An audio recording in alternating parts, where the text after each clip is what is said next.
So this week we are working on Evap systems. We are working on a 2012 Ford Explorer, and we have it up in the air right now. We're trying to access the Evap lines, but there's a limit that they have to hammer through. So that's what we're currently doing. I'm taking it off. It was off, but this is our Evap canister, and this is our Evap vent solenoid. This is the Evap.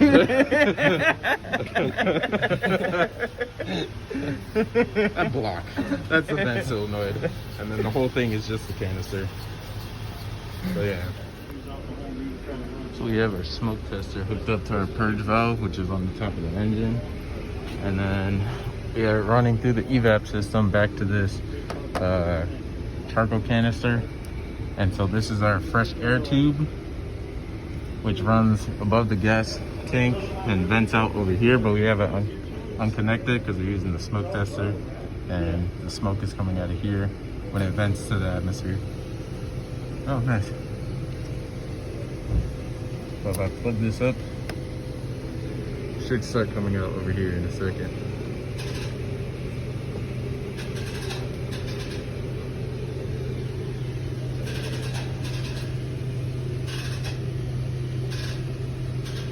There it is. You can start to see it. There it is. Just above the subframe. Like right above this rear diff. So right next to the throttle body would be our canister purge valve. It just has this Evap line running up to it, and then 2 bolts to take it off, and this 2-wire connector. At 16.6 ohms at our purge cylinder. We just took off our canister purge valve for our Evap system. Seems to be in okay shape. O-rings not like corroded or anything. So we pulled up a few PIDs to look at, and we tried to command the purge valve on, and it's supposed to change the idle, but nothing happens. The RPM kind of stays the same. And we do see a change in our canister vent valve percentage going from 100 to 0, or 0 to 100 when we command it on. But we don't get like we said, don't get a change in RPM. We don't see a command evaporative purge percent change. And we don't show any faults or a change in mass airflow reading when it's on and off. So this is a Sim blue Subaru, and he had an Evap leak code for a long time, and we saw that underneath the alternators that we took out, that little T connector, 2 of those fittings weren't connected.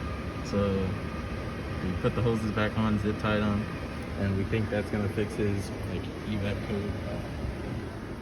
For our last day of lab, we're gonna help Keisner, or at least watch him time this truck, if I can get it to focus. That little saw blade down there is how you check the advance and retard for the timing.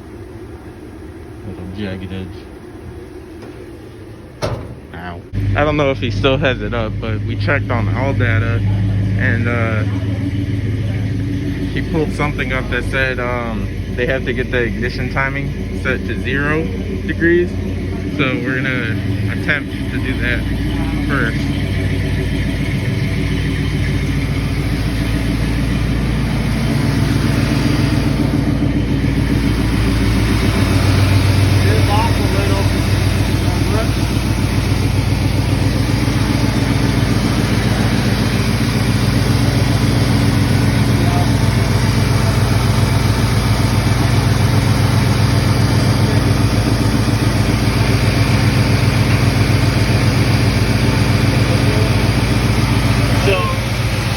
It. I want to see if I can get it on video.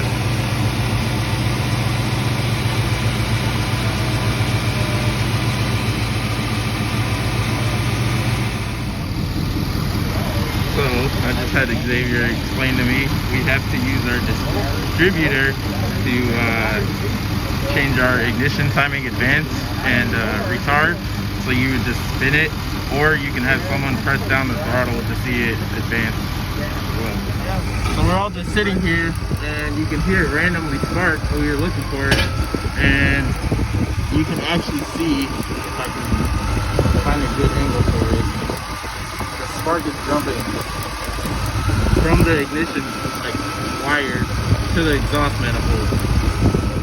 Looks pretty crusted out. So we put new spark plugs in. We're gonna replace the wires, and then we were looking at the distributor cap, and this mechanical pickup is very floppy, and it's not supposed to move that much. So there's a possibility that it's broken. Here, with this piece is the magnet, and the pickup, you can see like right. You can see. You get a pen. You can see there's one.